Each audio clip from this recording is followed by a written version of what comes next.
بنی اسرائیل کا متقی شخص اور اس کی گائے۔ بنی اسرائیل میں ایک بہت پرہیزگار شخص تھا۔ اس کا ایک جوان بیٹا اور ایک گائے تھی۔ موت کے قریب اس نے گائے کو جنگل میں ایک جھاڑی کے پاس چھوڑ دیا۔ اس نے دعا کی، اے اللہ، میں اس گائے کو تیری حفاظت میں چھوڑتا ہوں جب تک میرا بیٹا جوان نہ ہو جائے۔ یہ ایک نیک بندے کی اللہ پر توکل کی مثال تھی۔ متقی شخص کے مرنے کے بعد گائے کا بچہ بڑا ہو کر گائے بن گیا۔ بیٹا ایک نیک آدمی بنا، اپنی ماں کا فرما بردار۔ وہ اپنی رات کو 3 حصوں میں تقسیم کرتا، سونا، عبادت کرنا اور اپنی ماں کی خدمت کرنا۔ ہر صبح وہ جنگل سے لکڑیاں لاتا اور بیچتا۔ اپنی کمائی کا 1/3 صدقہ کرتا، 1/3 اپنی ضروریات پر خرچ کرتا اور 1/3 ماں کو دیتا۔ یہ اس کی نیک سیرت اور سخاوت کی نشانی تھی۔ ایک دن ماں نے بیٹے سے کہا، اے میرے پیارے بیٹے، تمہارے والد نے تمہارے لیے ایک گائے چھوڑی تھی جسے وہ اللہ کی حفاظت میں فلاں جھاڑی کے پاس چھوڑ گئے تھے۔ اب اس جھاڑی میں جا کر اس طرح دعا کرو کہ اے رب سیدنا ابراہیم، اسماعیل اور اسحاق مجھے وہ چیز واپس کر دیں جو میرے والد نے تیری حفاظت میں دی تھی۔ ماں کی نصیحت میں حکمت پوشیدہ تھی۔ اس نے مزید کہا، گائے زرد رنگ کی تھی اور اس کی جلد اس طرح چمک رہی ہوگی جیسے اس سے سورج کی کرنیں نکل رہی ہوں۔ یہ نشانی اس کی پہچان میں مددگار ثابت ہوئی۔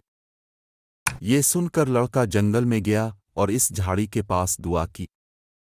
اچانک گائے دوڑتی ہوئی اس کے پاس آئی اور اس کے پاس کھڑی ہو گئی۔ یہ اللہ کی قدرت کا ایک نشان تھا۔ وہ اسے گھر لے آیا۔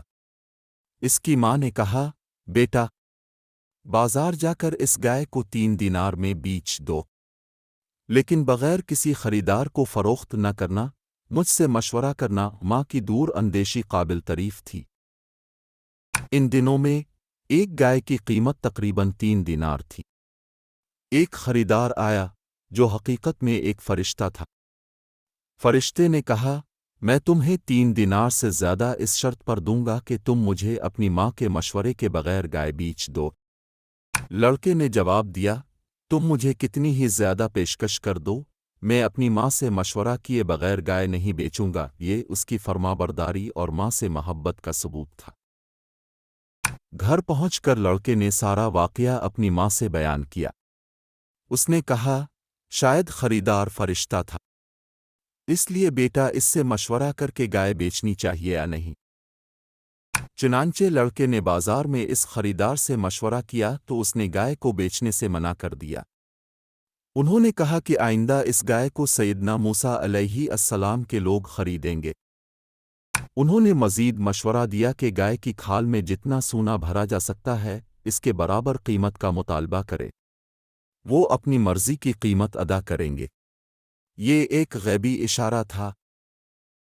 چند دنوں کے بعد بنی اسرائیل کے ایک امیر شخص امیل کو اس کے چچازاد بھائیوں نے قتل کر دیا۔ انہوں نے اس کی لاش کو ویران جگہ پر پھینک دیا۔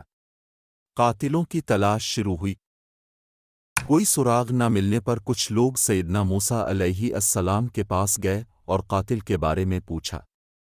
آپ نے انہیں حکم دیا کہ ایک گائے کو ذبح کریں اور میت پر اس کی زبان آدم کی ہڈی سے ضرب لگائیں۔ مقتول عامل دوبارہ زندہ ہوگا اور اپنے قاتل کا نام بتائے گا۔ اس پر بنی اسرائیل نے عمر، رنگ وغیرہ کے بارے میں سوالات اور بحثیں کیں۔ جب وہ آخر کار سمجھ گئے کہ گائے کی قسم کیا ہے تو انہوں نے اس کی تلاش شروع کی۔ جب وہ اس لڑکے کی گائے کے پاس پہنچے تو انہیں معلوم ہوا کہ یہ وہی گائے ہے جس کی وہ تلاش کر رہے تھے۔ چنانچہ انہوں نے اس کی کھال میں بھرے ہوئے سونے کے برابر قیمت ادا کی اور گائے کو ذبح کر دیا۔ پھر وہ لاش کو زبان آدم کی ہڈی سے مارتے ہیں۔ مردہ امیل زندہ ہو گیا۔ اس نے کہا کہ اس کے قاتل اس کے چچا کے 2 بیٹے تھے جنہوں نے اسے دولت کے لالچ کی وجہ سے قتل کیا۔ یہ بتانے کے بعد وہ پھر مر گیا۔ لہذا وہ دونوں قاتل بدلے میں مارے گئے اور متقی کا لڑکا، جو اپنی ماں کا بہت فرمانبردار تھا، بہت دولت حاصل کر کے بہت امیر ہو گیا۔ یہ اللہ کی طرف سے اس کی نیکی کا صلہ تھا۔ اس کہانی سے ہمیں یہ سبق ملتا ہے کہ جو اپنا مال اللہ کی حفاظت میں دیتا ہے وہ اس کی حفاظت کرتا ہے اور اس میں لامتناہی نعمتیں دیتا ہے۔ نیکی اور فرمانبرداری کا پھل ہمیشہ میٹھا ہوتا ہے۔ اللہ پر توکل کرنے والوں کو کبھی مایوسی نہیں ہوتی۔ Please like and subscribe for more videos.